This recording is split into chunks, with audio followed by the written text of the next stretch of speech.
Consider for a moment how your mind actually works. It does not operate the way you've been taught to believe. You assume there is a clear line between what is real and what is imagined, between what has happened and what has not. But to your inner self, that line is far thinner than you think, almost invisible. When you vividly recall a past event, your body responds, your emotions rise, your breathing shifts, your entire state changes, and yet nothing is happening in front of you. You are simply remembering. Now here is the revelation. If your mind can react so powerfully to something that is no longer happening, why would it not respond in the same way to something that has not yet happened, but is accepted as memory? This is where everything begins to change.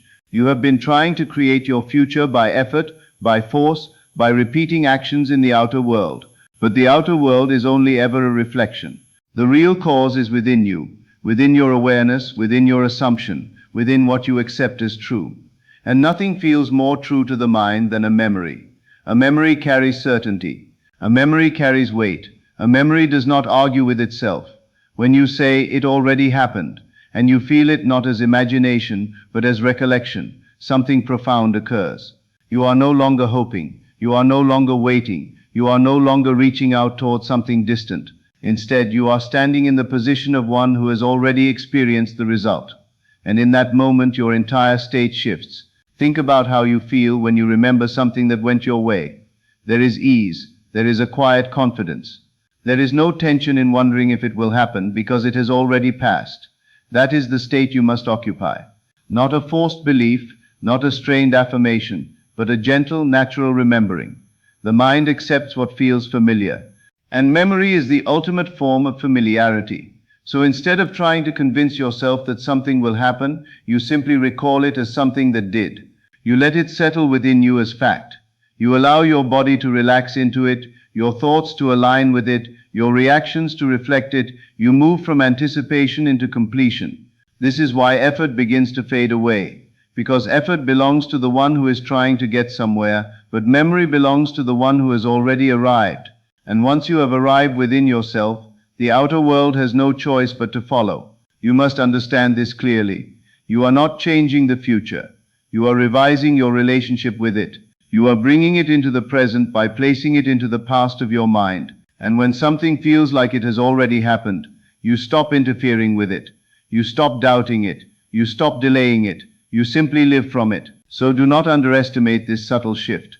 It may seem small, almost too simple, but it is the difference between striving and being, between chasing and having, between wishing and knowing. Remember it, not as something that will be, but as something that already was.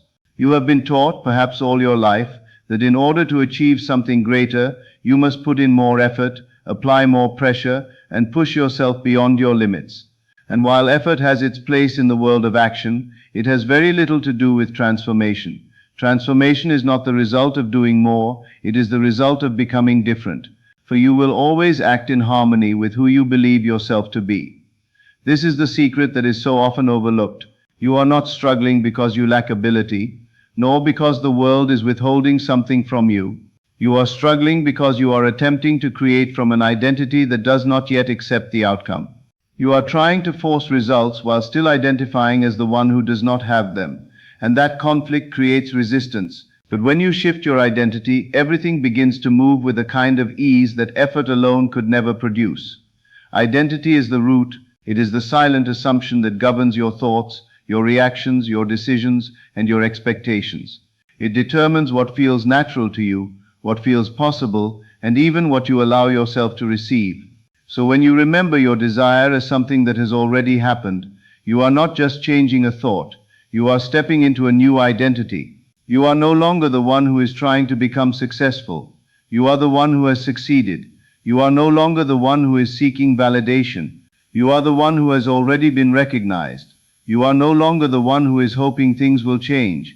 You are the one for whom things have already changed. And from that identity, everything shifts. Notice how different your inner dialogue becomes. The questions disappear.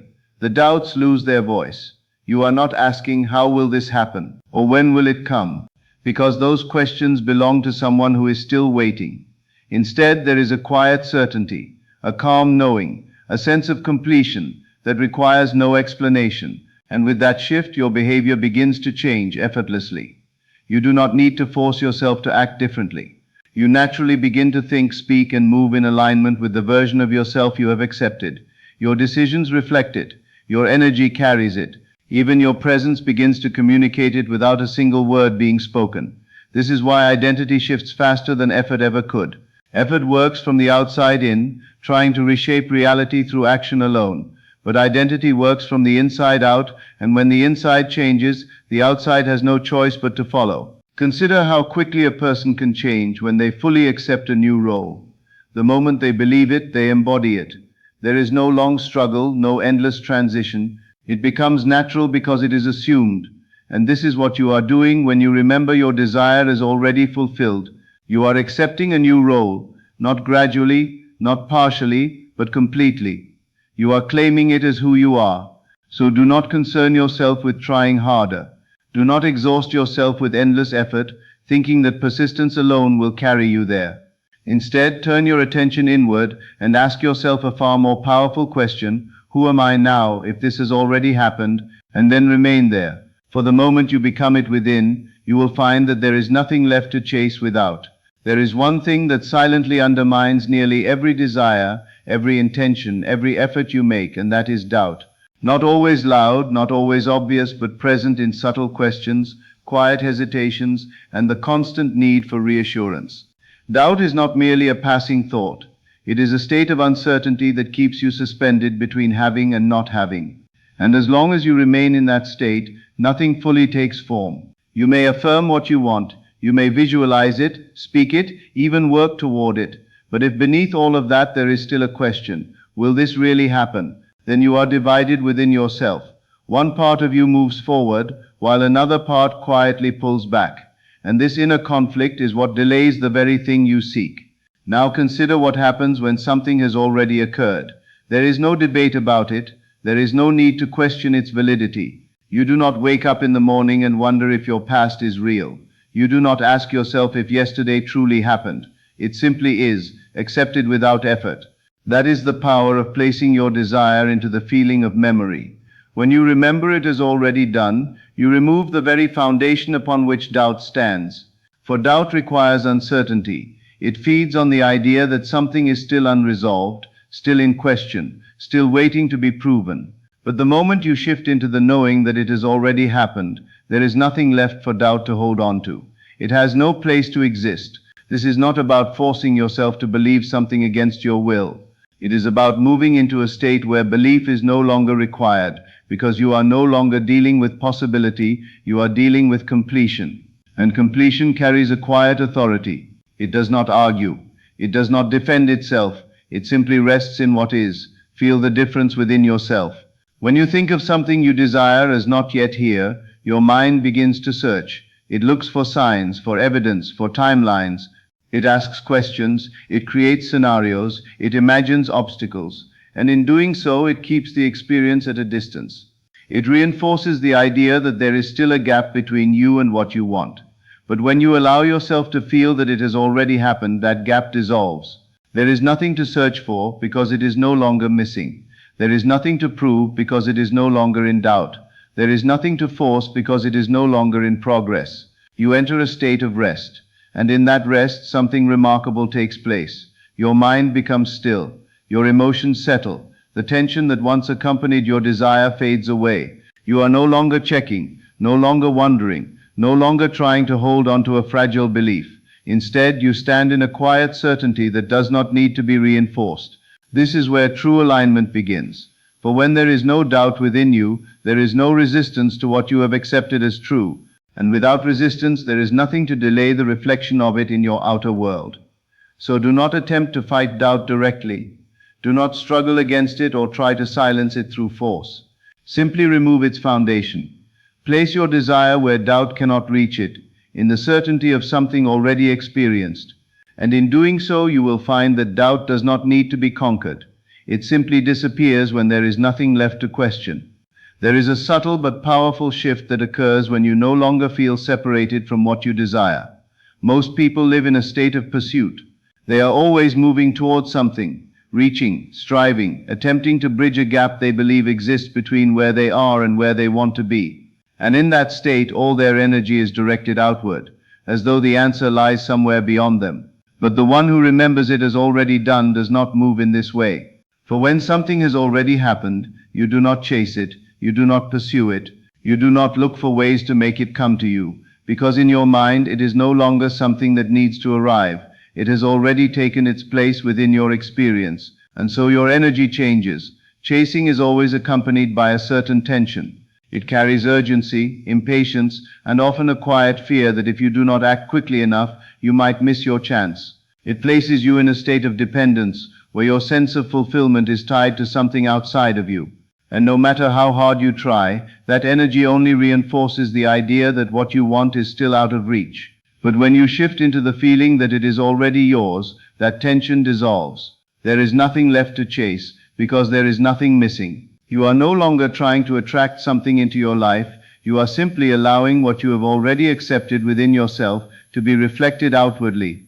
And this state of allowing is far more powerful than any form of striving. It is quiet, it is steady, it is certain.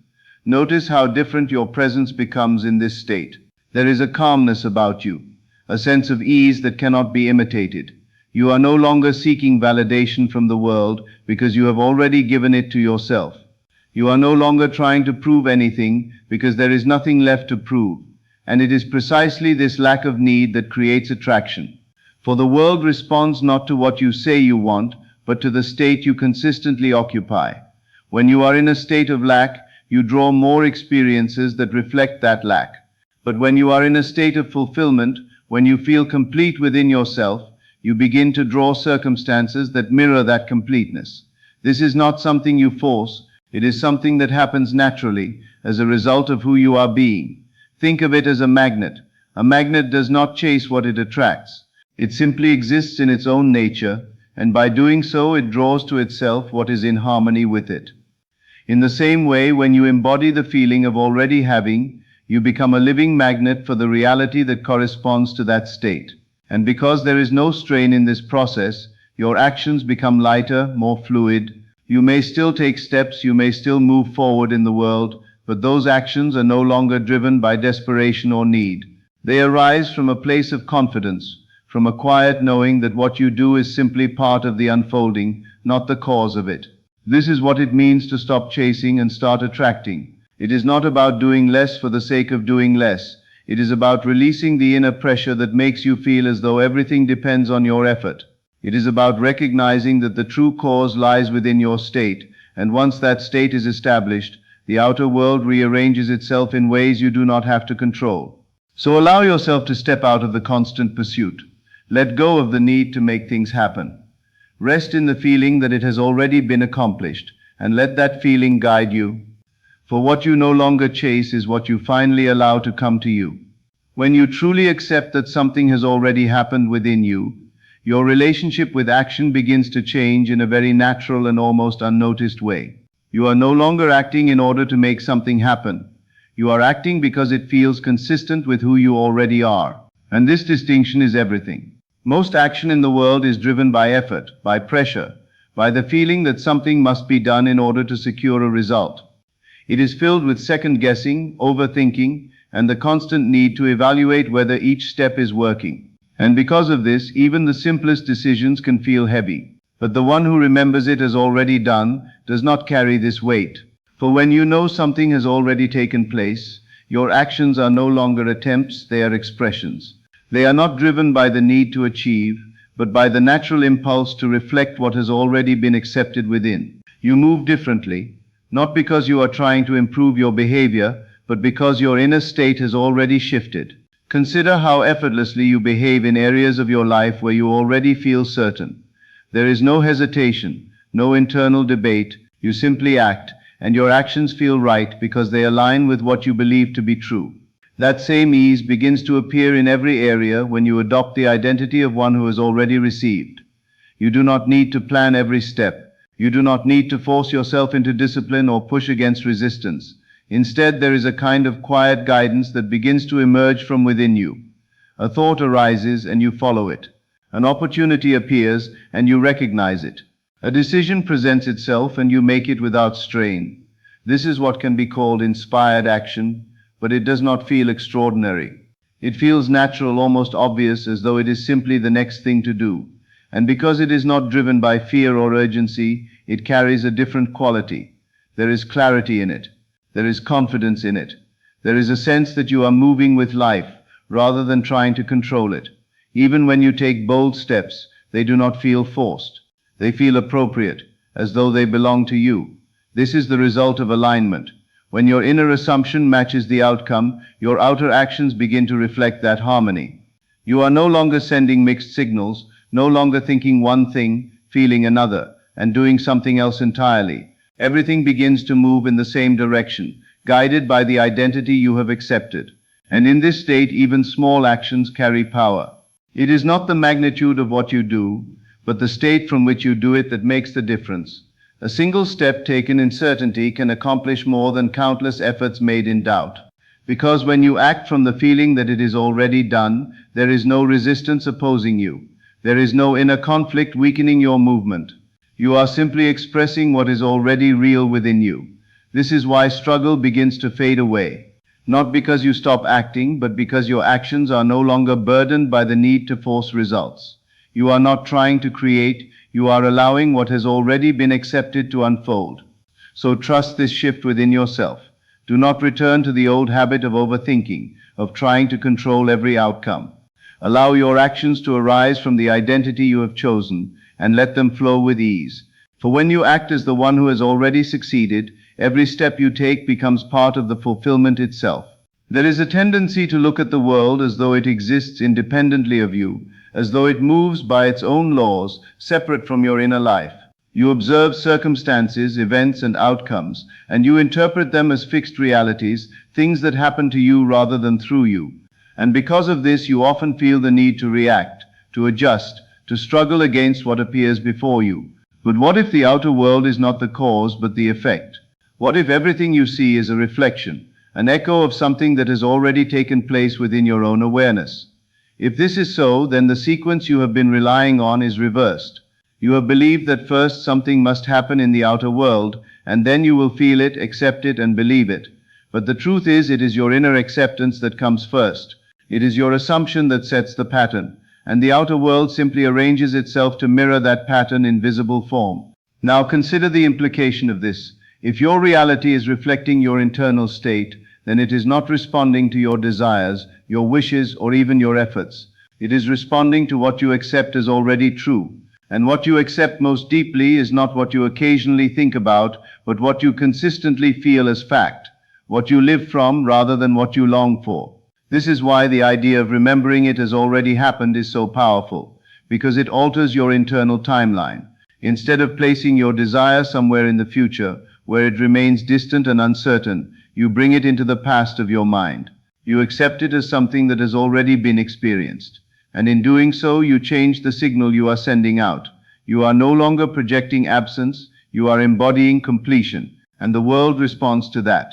Not instantly, not always in ways you can predict, but inevitably, for the outer world has no ability to originate, it can only reflect.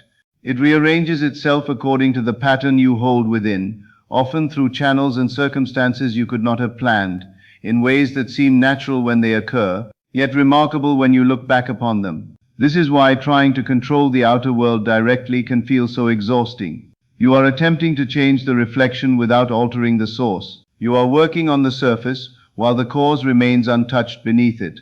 But when you shift the cause, when you accept within yourself that it has already happened, you no longer need to manipulate appearances. You allow them to change as a consequence of your inner transformation, and this requires a certain level of trust.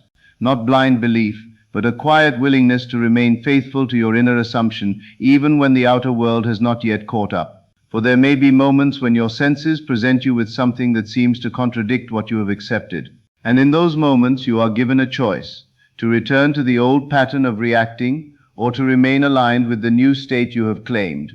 If you remain, the reflection must eventually conform, for it has no choice. So do not be misled by appearances. Do not measure your progress by what you see in the moment. Instead, anchor yourself in the knowing that what is accepted within must be expressed without. Let your inner world become so stable, so certain, that the outer world has no option but to follow its lead. For reality is not unfolding ahead of you, it is unfolding from you. And what you live as already done within will be revealed as already done without.